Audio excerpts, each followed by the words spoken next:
qualities that are being expressed by his form, so that you can feel those qualities within yourself, and then focus on the general image that you get. If you get distracted, just notice it. Renew your visualization of the image. If the medicine Buddha fades, then again, go through the details and make the image of the medicine Buddha more vivid in your mind. And so develop some concentration on it this way.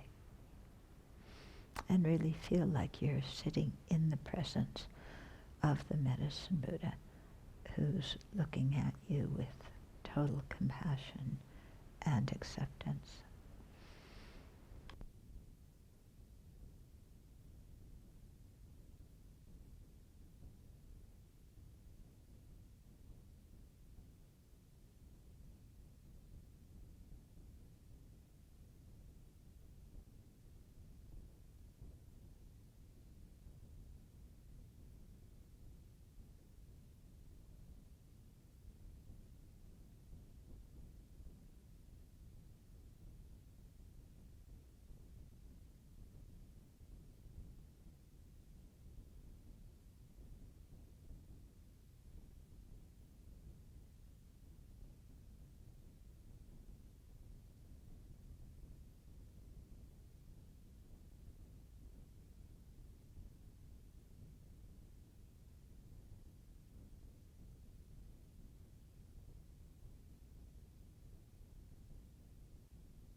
And then add to your visualizations the syllables white Om at his crown, red Ah at his throat, blue Hung at his heart.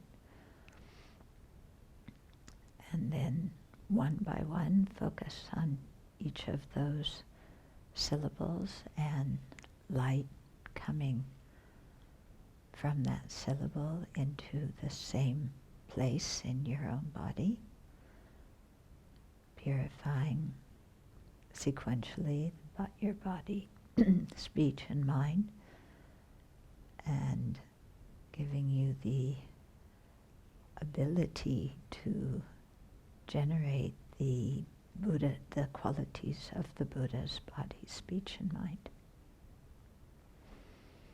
So work with that visualization for a while.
let's add to the meditation.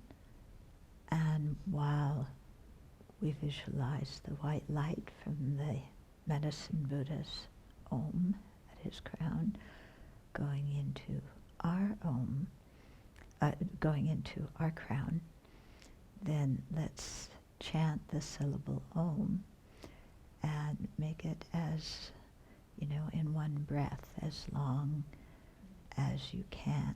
So we'll repeat the syllable a few times.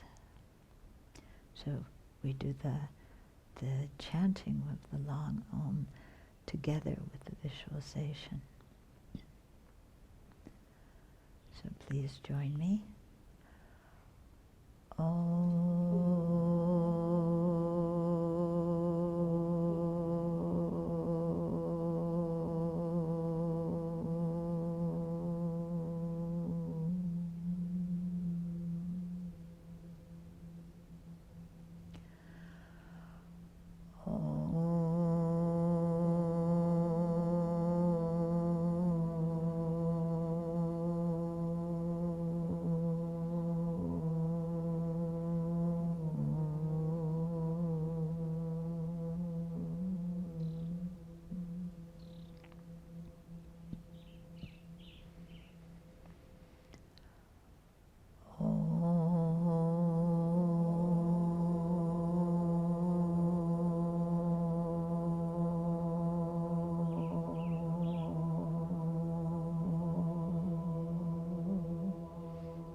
And then as the red light goes from the in Medicine Buddha's throat into our throat, we chant Ah.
And as the blue light from the Medicine Buddha's home at his heart goes into our heart, then we chant Om.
and feeling that your body, speech and mind have been purified and inspired by the Medicine Buddha, then let's cultivate the bodhicitta.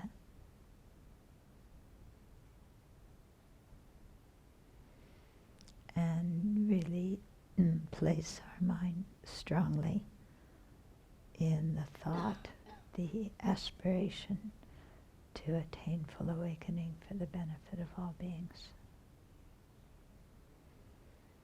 That there's nothing else more valuable to do with our life.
That's a meditation Lama Yeshe taught many years ago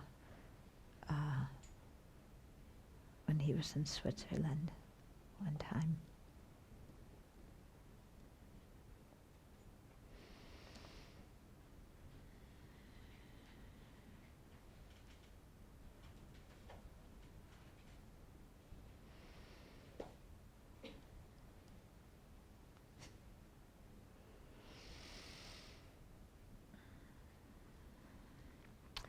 So let's look at the sadhana again. Oops.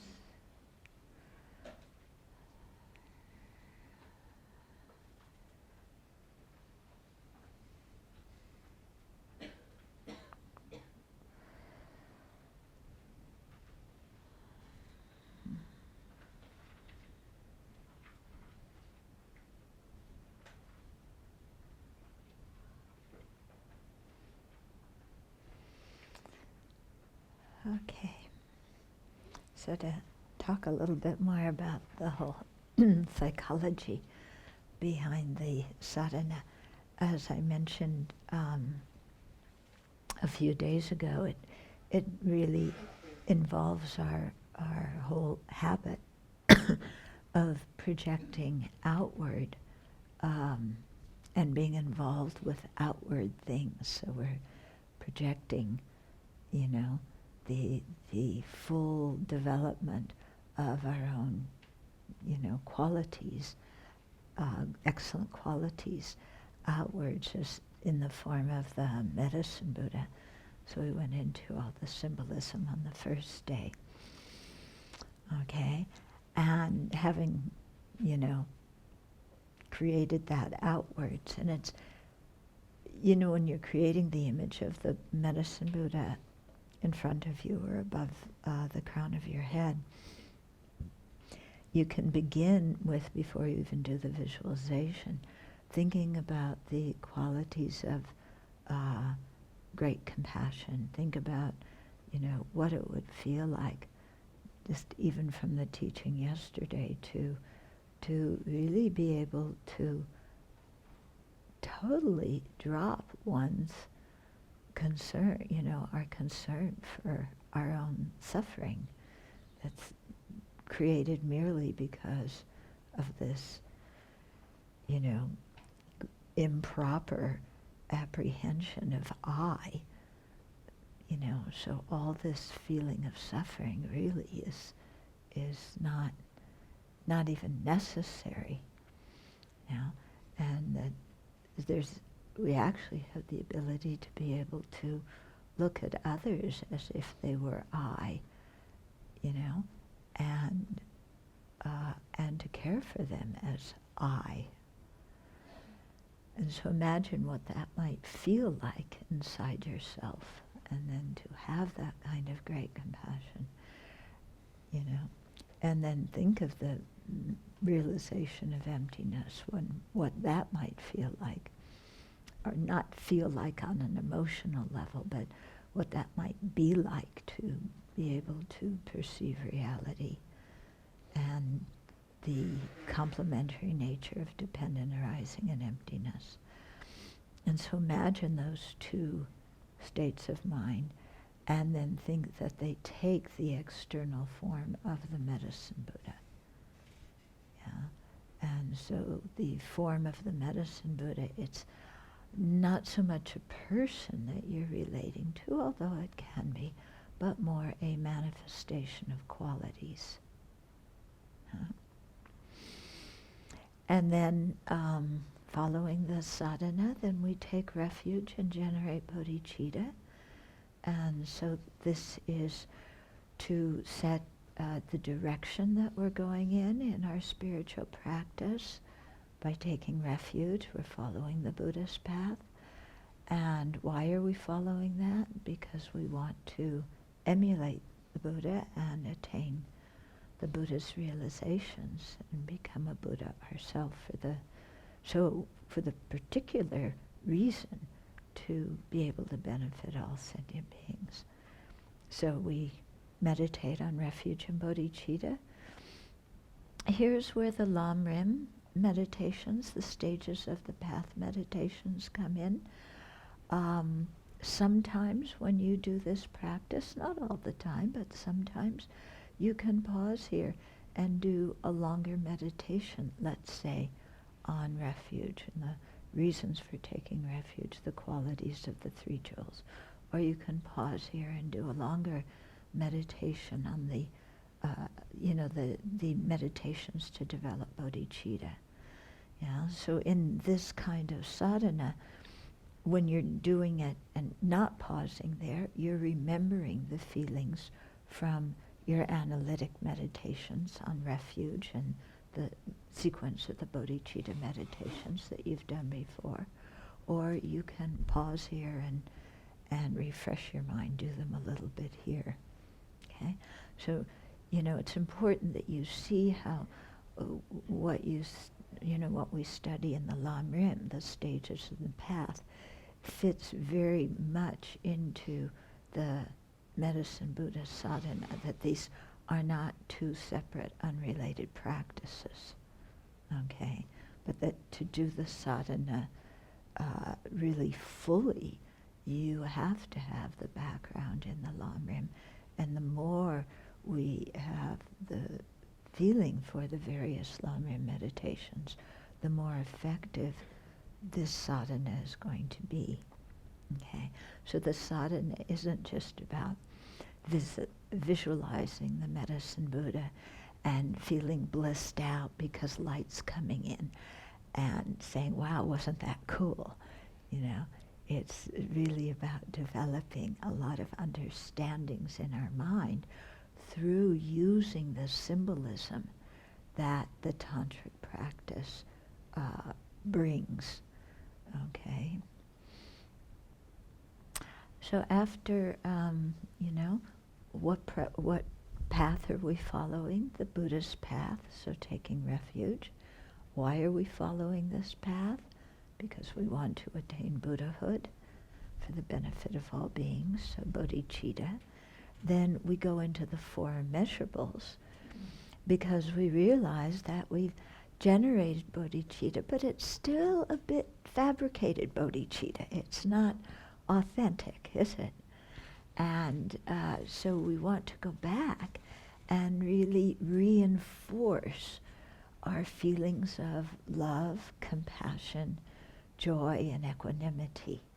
Okay, here actually we start with equanimity first and then go to love, compassion, and joy. So starting with equanimity first follows this sequence that we do in the Lam Rim, where we start with equanimity and then develop love and compassion and joy. Okay, so it's a very effective one. And, in each of the four measurables, each one has 4 phrases. So the first phrase is how wonderful it would be if da-da-da-da-da. Okay, so that's more like, yeah, it would be great. And just thinking of, wow, what would it be like if, all sentient beings abided in equanimity, or if they all had happiness and its causes, whatever it is. Okay, but just thinking how wonderful doesn't make it happen. Okay, we need some more energy behind it. So then we progress to, may they be able to abide in this way. May they have this quality. So that is a little bit more force to it. Yeah. Not just how wonderful, yeah, what's next, but may this come about. But may too is, it's still on the level of wishing. Okay. So we need to make it stronger and make some commitment to get involved in the process. And so then we say, I shall cause them to have this quality, So I'm getting involved. I'm going to cause them to have this quality. And not cause them not in the sense of cramming it down their throat so that they follow our agenda, but in terms of our making a commitment to be of service to sentient beings, to help them generate what's going to bring them happiness. Okay. And then realizing that, yes, we're making this commitment to get involved, but sometimes we don't always feel so secure in it.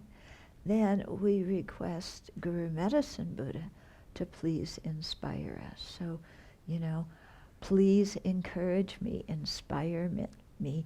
Don't let me stray from this commitment to cause sentient beings to have this very wonderful quality. Okay, so you can see a development in the 4 immeasurables as you go through each one. Okay, then we come back again to the special bodhicitta. Now we had generated bodhicitta in the first verse with refuge. Then, seeing that our bodhicitta isn't, so stable, we go back to the 4 immeasurables and, make it more stable. And then again we come back to bodhicitta. Okay?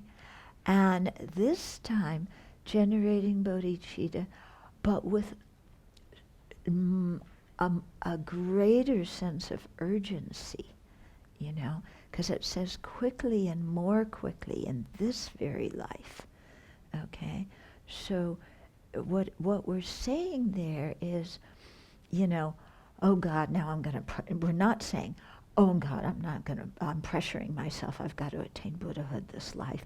How am I going to do it? I've got to, okay, bodhicitta, renunciation, wisdom, yes, purification, I got to do more prostrations, mandala offerings, yeah, I do that. And, I'm, just putting yourself in a frenzy, Okay. Which is our tendency, to pressure ourselves. Yeah, that's not what the special bodhicitta is. It's about, we're already neurotic enough. Okay, what this bodhicitta is doing, and it's saying quickly, more quickly, it's saying, sentient beings are suffering. And it's painful to watch all their unnecessary suffering. Yeah. So I want to be able to get involved and help them more quickly so that their suffering doesn't last as long. Okay? Now, we might think, okay, I'm going to become a Buddha, and then I will emanate millions of bodies to become millions of aid workers in Syria, So that's one way to do it. But that's not going to fully solve the problem, because even you're a bodhisattva manifesting as an aid worker in Syria, there's still the war going on, and how are you going to get your supplies through to the people who are cut off from food and water and so on, So then you start thinking, solving the world's problems.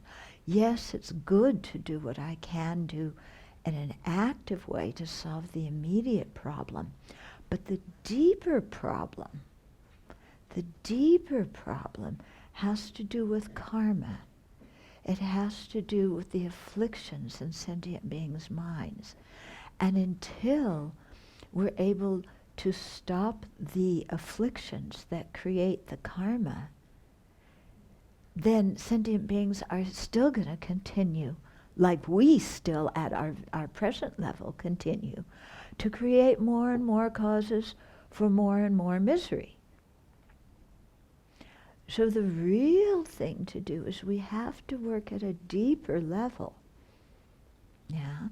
And if the karma for the suffering comes from the afflictions, and the afflictions are rooted in ignorance of the ultimate nature, then the real way to free sentient beings is to help them realize the emptiness of inherent existence, so that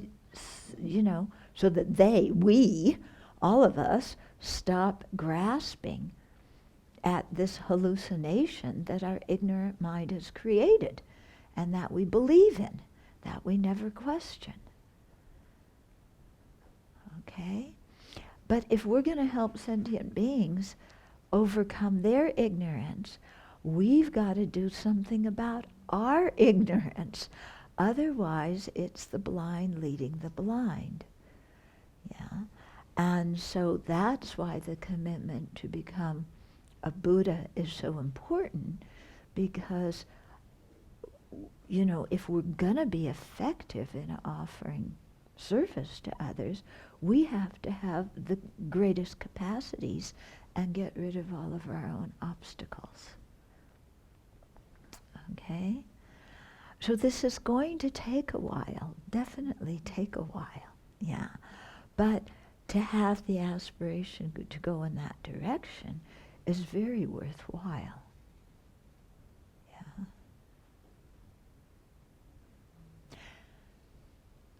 Yeah, because it's so important to work at that deeper level of, what is the root cause of the suffering. Because we see that, until we deal with this root cause which exists in all of our minds, until we deal with that, everything else is a Band-Aid. Band-Aids are good. We don't ignore the Band-Aids, but we shouldn't expect the Band-Aids to solve the underlying cause. Okay. So then we say, okay, I've got to become a Buddha. What are some of the important elements to becoming a Buddha? Well, I have to do some purification and creation of merit. So the analogy that's often given is like our mind is like a field, and we want to plant the seeds of the realizations in our mind by listening to teachings, and then nourish them so that they will grow into the crop of realizations. Okay. But to plant the seeds, we have to prepare the field beforehand. We know that very well here at the Abbey. There's certain dirt that we have that you can plant the most beautiful seeds in them, but the dirt is so yucky that the seeds aren't going to grow there. Okay? Yeah, I remember we planted some, what are those, the flowers, the small orange ones that are? Marigolds. We planted some marigolds up on the landing, remember? In that sand. Nothing happened. Yeah? So you need to prepare the field. So first of all, we have to get, you have to get the bubble gum wrappers, the plastic out, the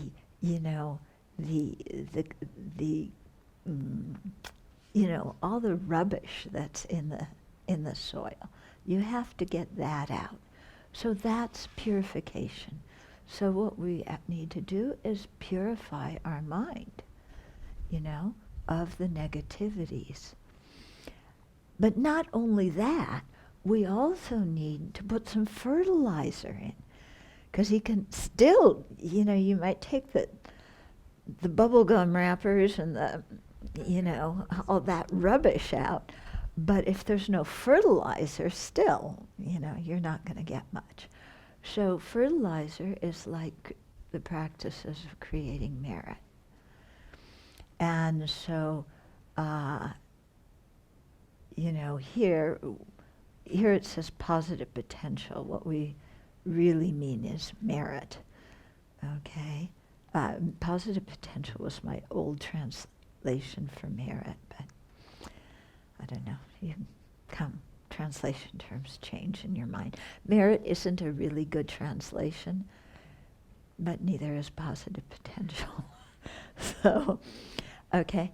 So here, the 7-limb prayer, each of the branches, in one way or another, purifies and creates merit. Some branches emphasize the purification aspect more, some the creation of merit aspect more. Yeah, but they're both, performing those. Okay, so the first branch of prostration, we're purifying our ignorance, developing our ignorance and our disrespect, developing the qualities of humility and respect. And the second one, offering, we're purifying attachment and stinginess and miserliness, and developing the quality of taking delight in making offerings. In the third branch, confession, we're purifying all of our negativities, negative karmas we're creating, and we're overcoming our tendencies to deny, rationalize, justify, suppress, repress, and any other way you may have distract to avoid, purifying. Okay? And then in the fourth branch, rejoicing, we're purifying jealousy and, learning to really feel happy about others' good opportunities and good qualities. In the fifth and sixth branches, asking the Buddhas and our spiritual mentors to remain until samsara ends and to turn the Dharma wheel, we're purifying the attitude that takes the Buddha, the teachings, and our spiritual mentors for granted, and we're developing the qualities of really seeing the important role that they play in our lives, and asking them to be there to teach and guide us, and to do that, may they continue to manifest and live long. And then dedication, the seventh branch, is again a branch of generosity, of making offering, but so we're overcoming our stinginess again, and creating the quality of generosity and taking delight. But here what we're giving is our merit. Okay. Mandala offering follows next. This is also a practice of generosity.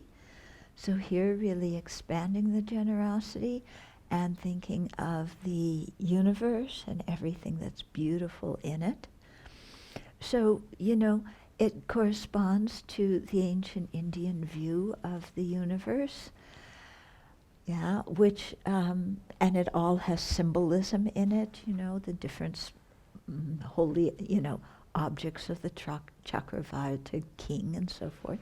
So we learn those symbolisms, we include those things in, but we adapt it also for ourselves and think of the things that we're attached to and put those in the mandala and offer those.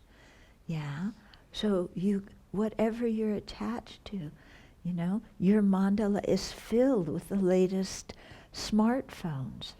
Yeah, with some motorcycles, with some Beamers, with, your red hot sports car convertible, with, your new dress, with your new sports equipment, with your new, whatever it is you're craving, okay?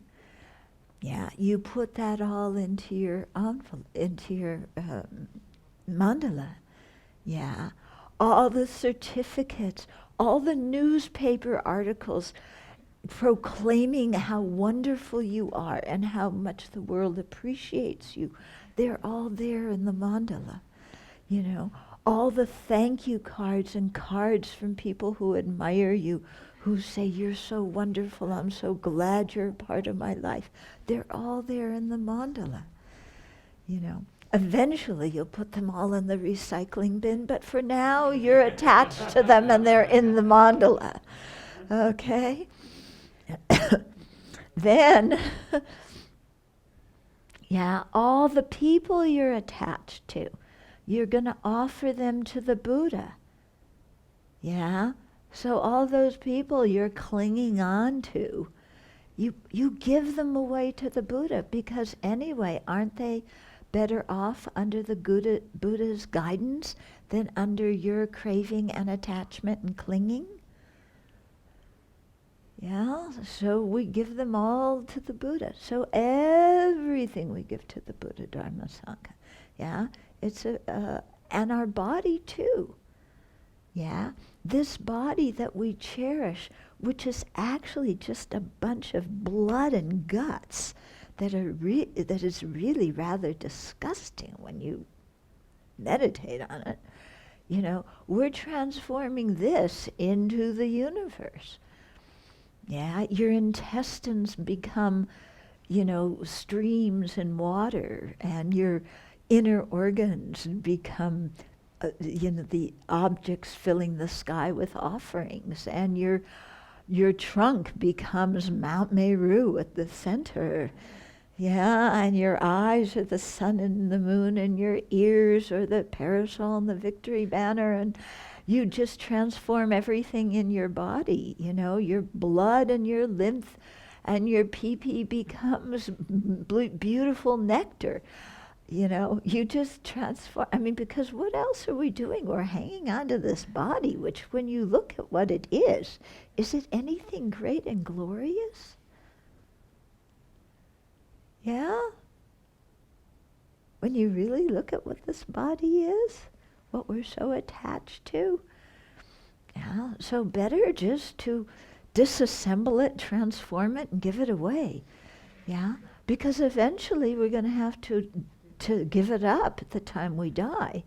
So it's better to practice giving away our body now, so that when, voluntarily transforming it, creating merit by offering it to the Buddha in the form of something beautiful, to prepare for death that way, rather than be faced with death and have our mind cling on to this body at the time of death, which is going to be really, bad news if we do that.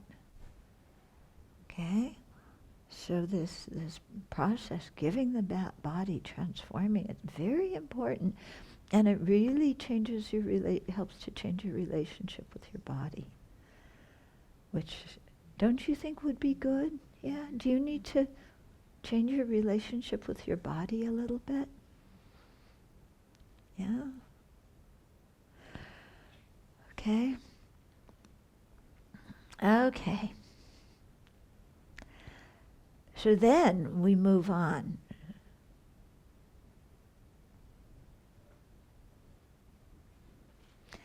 And we make the request to the Medicine Buddha. Okay? So we're requesting for inspiration. No? And the word inspiration sometimes is translated as bless. I don't like the word bless too much.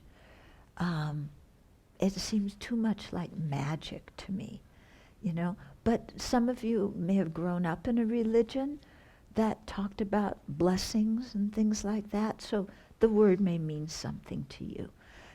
Everybody's a little bit different here. I resonate more with the word inspire. Actually, the Tibetan word means to transform into magnificence. Yeah.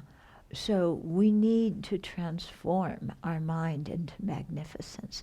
This is a dependent arising process done by our practicing and the Buddha's encouragement and guidance. Yeah. So don't think of blessing as I just sit there, or don't think of inspiration as I sit there and the Buddha does it for me. Okay. But the Buddha's encouraging, guiding, teaching, sharing his inspiring energy with us, and we're responding by doing the meditations to transform our mind. And in that way, our mind gets transformed into magnificence. Okay? So here in this request, we're really focusing on the Medicine Buddha on the crown of our head. Okay? Now the next step. Okay? So remember, we've projected the Medicine Buddha, the embodiment of all goodness, outwards, and we're requesting that Medicine Buddha to inspire and bless and transform our mind. Okay, do you see what's going on here? Yeah? It's not an external Medicine Buddha that's inherently existent out there. Yeah? But it's not a Medicine Buddha where there's nothing out there and we've just made something up. Okay. There are many Medicine Buddhas. Yeah. And we're involved in that projection process too. Okay. So there's a conventionally existent Medicine Buddha there. Yeah. But not an inherently existent one. Yeah. It's one that we're projecting, but there are beings who are the Medicine Buddha.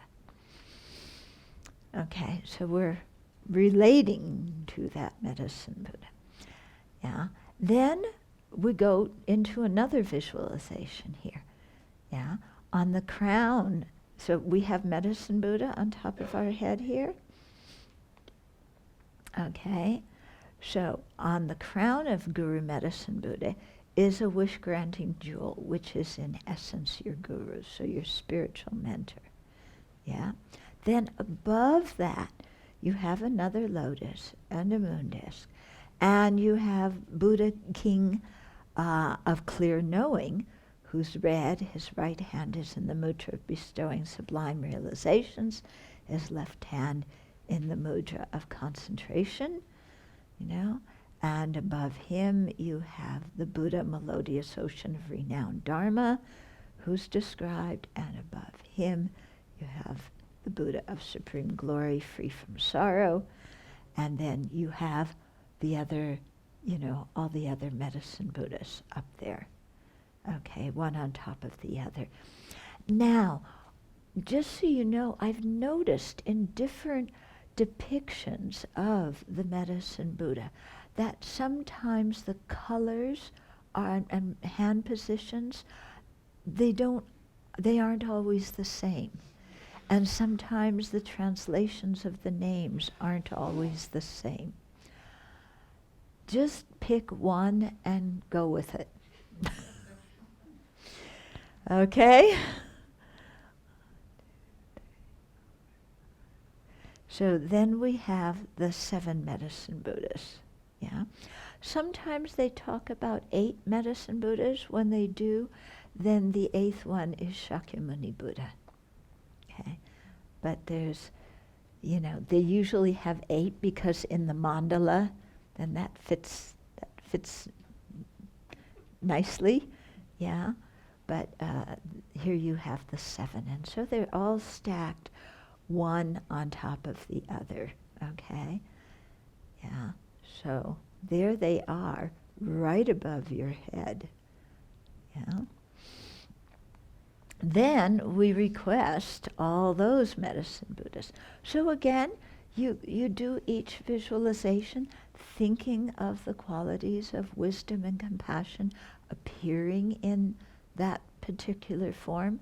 So that gives us the idea that, wisdom and compassion can appear in many different forms. There's many different medicine Buddhas. There's many different Buddhas.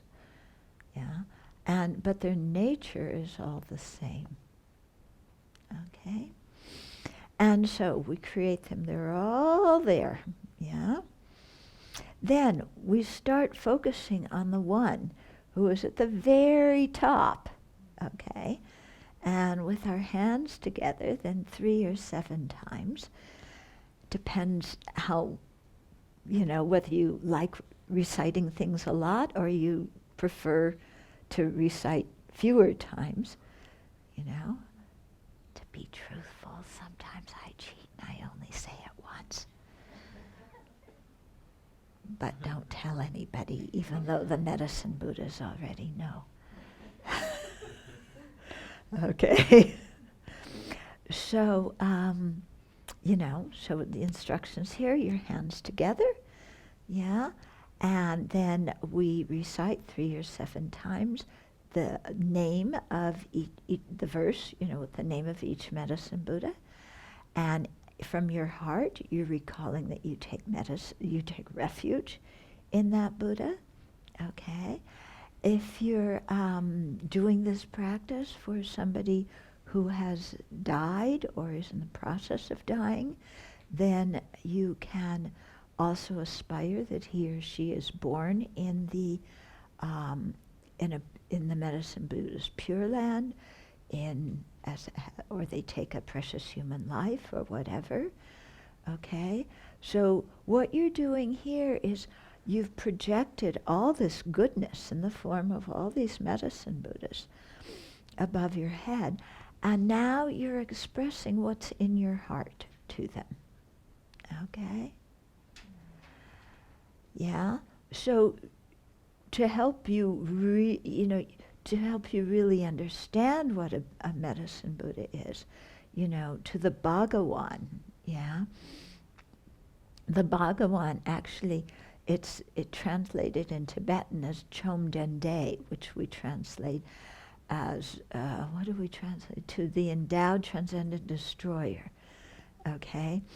So endowed means endowed with all the good qualities. Transcendent means gone beyond samsara. Destroyer means destroyed all the afflictive obscurations and cognitive obscurations.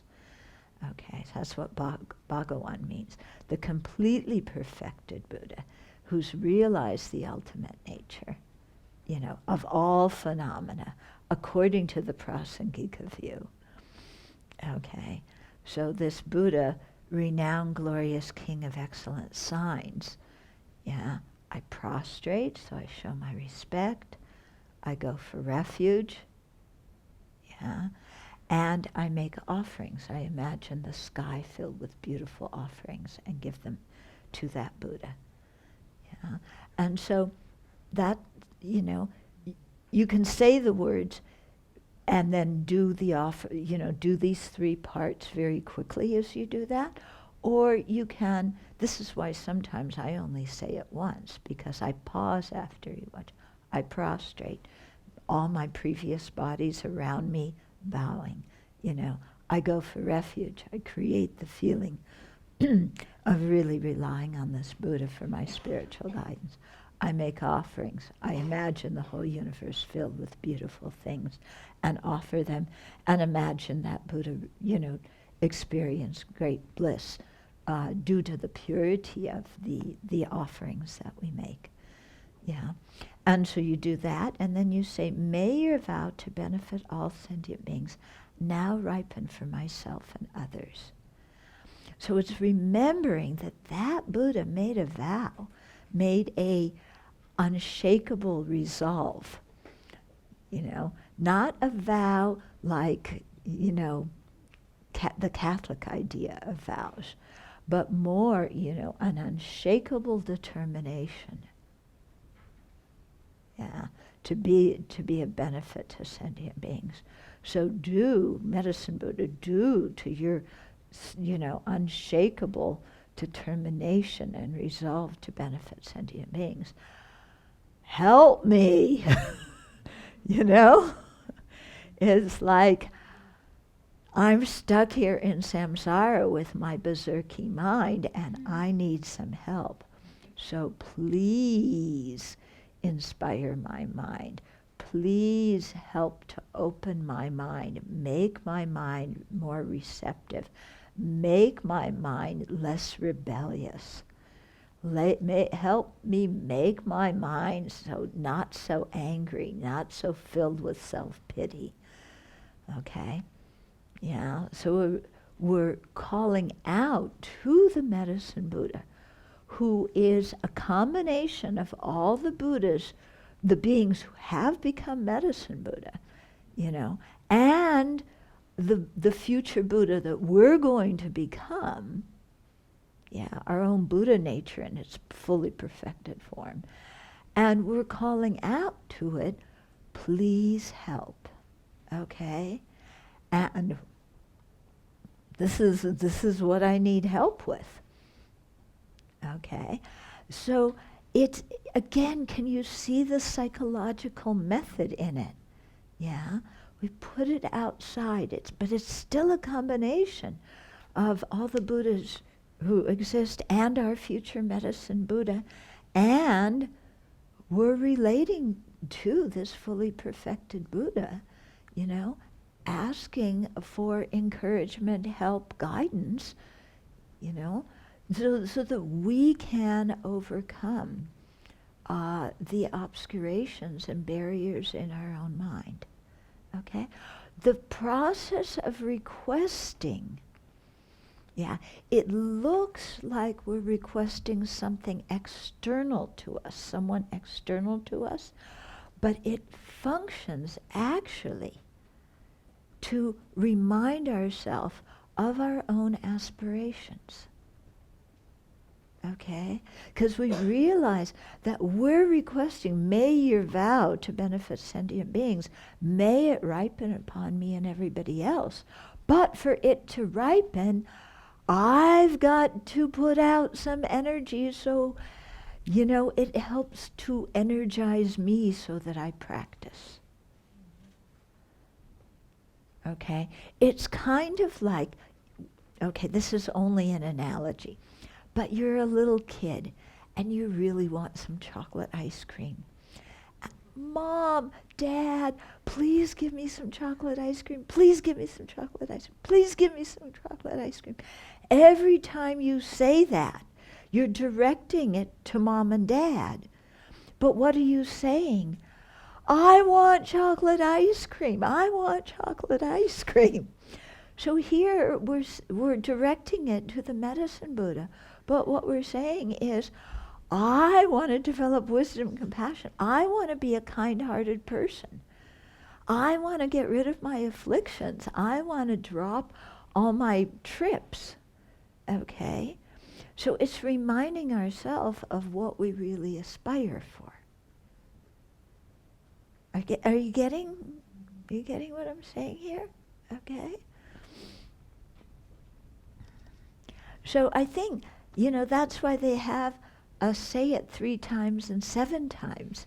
Because each time you say it, it's like, I want chocolate ice cream. I want chocolate.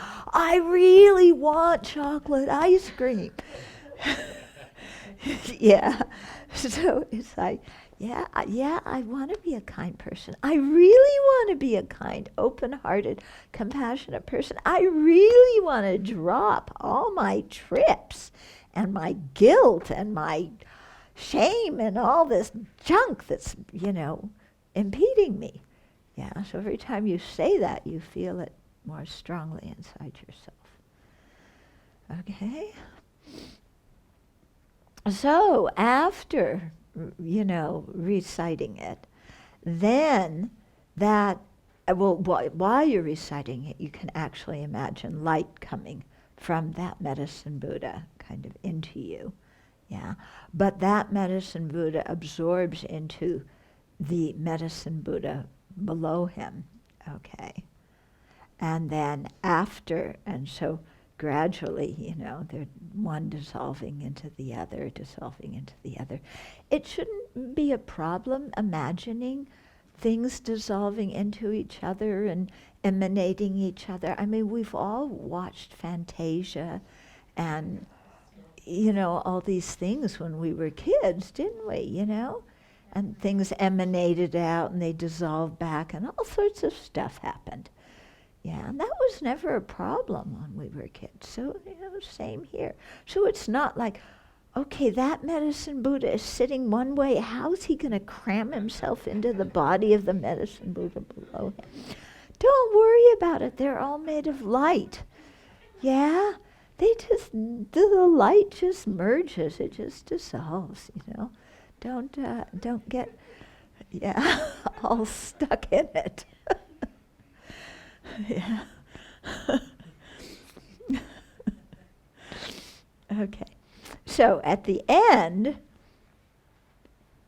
of this, who's sitting on the crown of your head but Medicine Buddha, King of Lapis Light. Yeah, which is the, Medicine Buddha.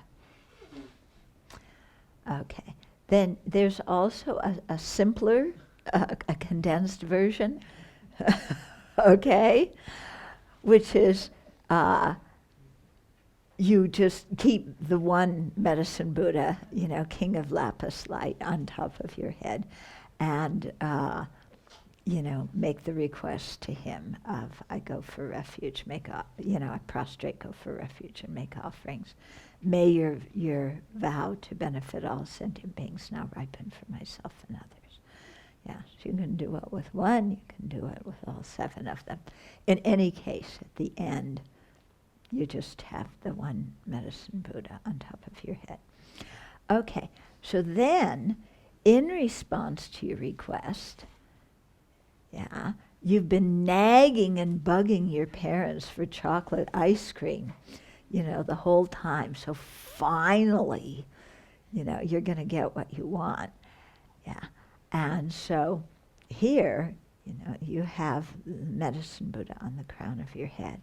And he's responding by infinite, bright, brilliant, completely pure white rays of light stream down from the heart and from the entire body of Guru Medicine Buddha.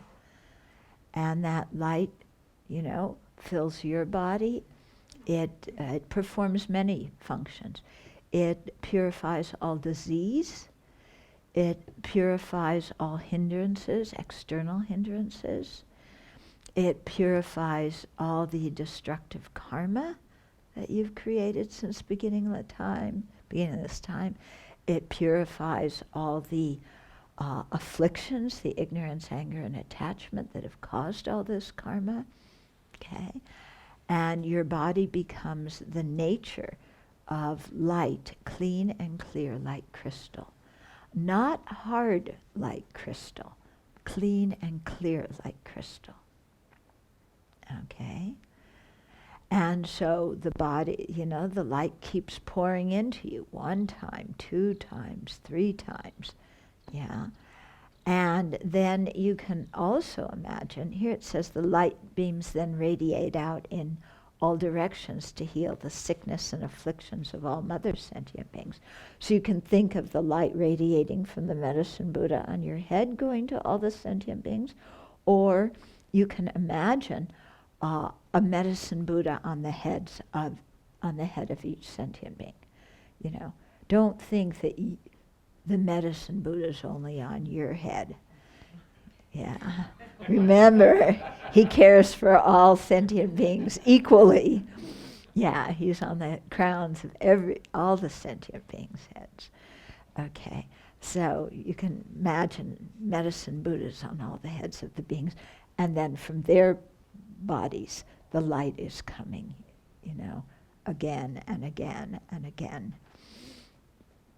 Okay, so ideally what you want to do is say the mantra and do the visualization at the same time. Some people find that it's very effective first to start with the visualization and just do the visualization of the light coming, purifying, and also bringing the realizations. Yeah. I think in the short sadhana, what does it have for anybody have the red book handy?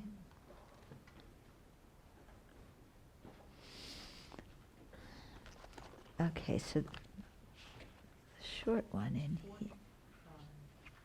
45, 46? Okay.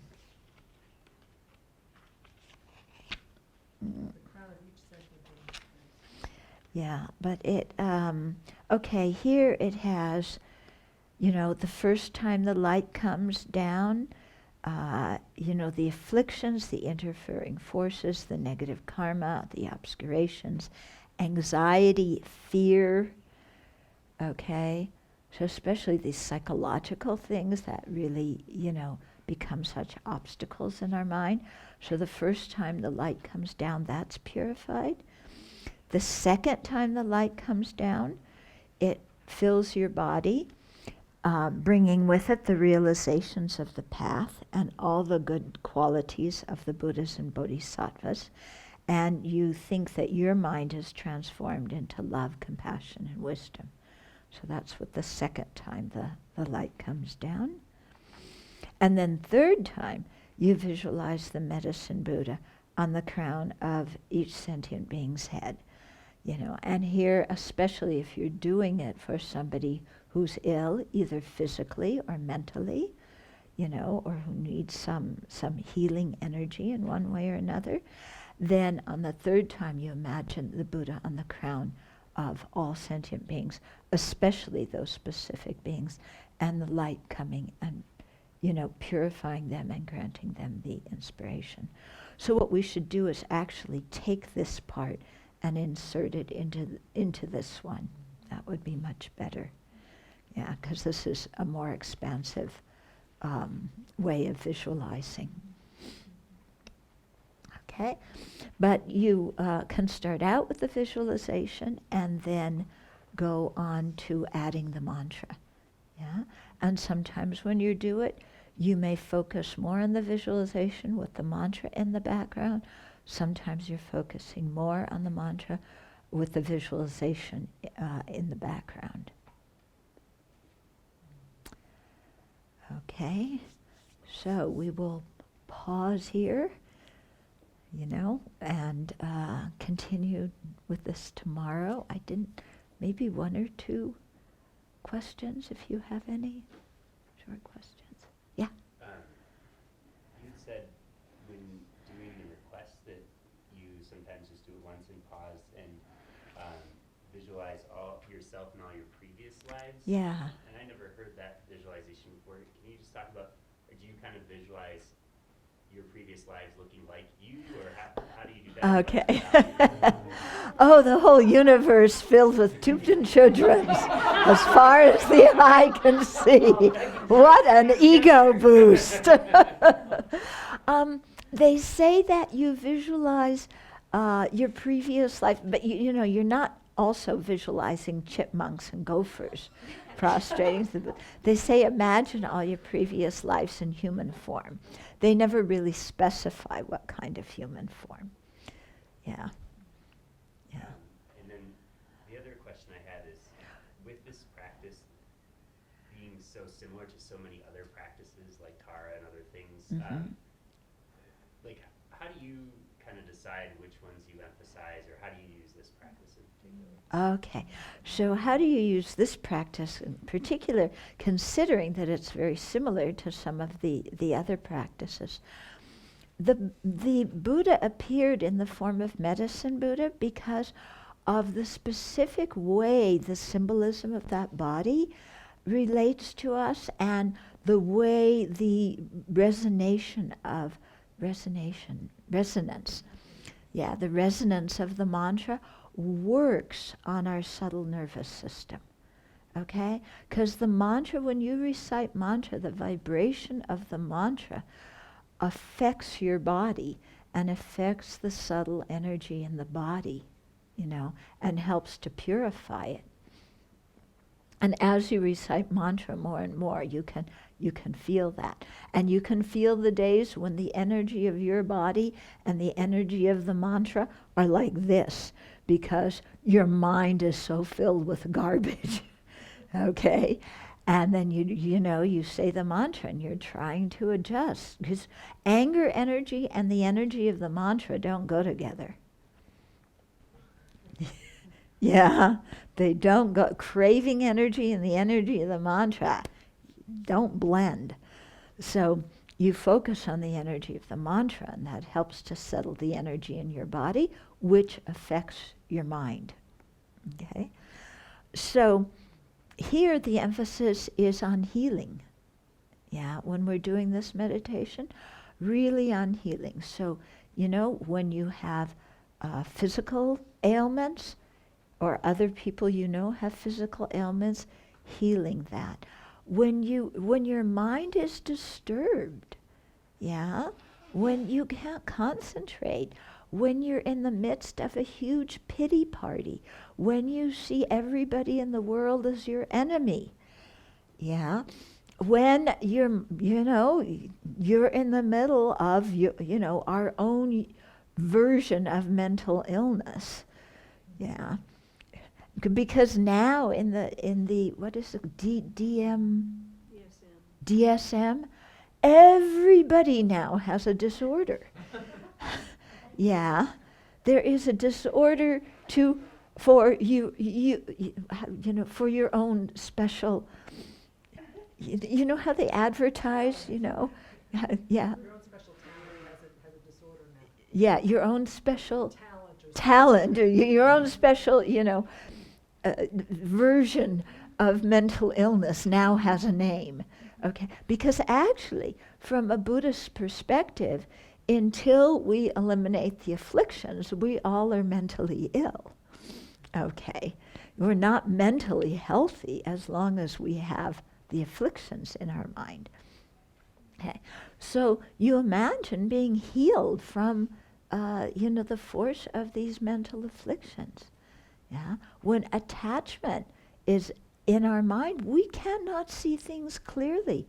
We make horrible decisions under the influence of attachment. Okay? So we imagine that gets purified. We could calm down and see things more clearly. When anger is in our mind, when we want revenge, when we're full of resentment or full of spite, we cannot see things clearly. We make horrible decisions. We create a mess. So the light comes and helps purify that.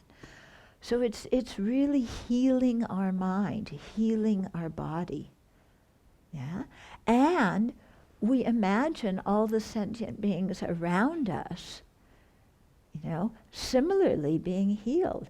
And, you can make the visualization more extensive. Your mother on your left, your father on your right. Doesn't matter if they're living or dead. Okay? Donald Trump in front of you. being purified. The U.S. the dysfunctional U.S. Congress around him, everybody's getting purified. Everybody's getting healed. Then you put Putin in there, yeah. You put Boris Johnson. You put all those people who made the decision to leave EU, which is a crazy decision. They're all wrong because they don't agree with my idea. No, but you think all these militants, yeah, these young people, the attack in Bangladesh, it was the young people from the elite class who have the best education, who are doing this kind of harmful thing. You put all these people, you put all the ISIS fighters in there, okay? You put, what's his name, Ted Bundy, and all these people who occupied the nature reserve in Oregon. You put everybody in there, yeah? And they're all being healed by the Medicine Buddha's healing energy, okay? So that's how it's different, yeah? You're focusing, because all these people are suffering in one way or another, aren't they? Some are suffering physically, some are suffering mentally. Yeah, they're all samsaric beings. They all need healing. Okay?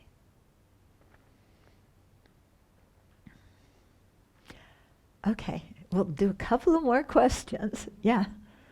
Okay, I'm still a little confused about all these medicine Buddhas. When I first read it, I thought there was medicine Buddha and these were all their friends, or they were all part of the medicine Buddha and they just all came together at one point. So I'm still a little confused. They're all. I'm still getting used to the concept of lots of Buddhas. Yeah. Yeah, so it's like a clan, Yes. like a clan of medicine Buddhas, yeah? And why these particular ones are all medicine Buddhas? Yeah, they're appearing in different aspects. It's that healing energy appearing in these different aspects for you, okay? There's probably zillions more medicine Buddhas. But so that we don't get piled up to lie, Yeah. In one of the sutras, Shakyamuni Buddha said that if he were to name all the medicine Buddha, it would take eons and he couldn't finish naming all. Yeah. Yeah. It's countless. Yeah. Yeah. Because actually all the Buddhas can appear as a medicine Buddha. Yeah, in all these different forms. Okay. Good. Okay, then let's dedicate and then we'll continue on tomorrow with this and continue with the Bodhisattva training this afternoon.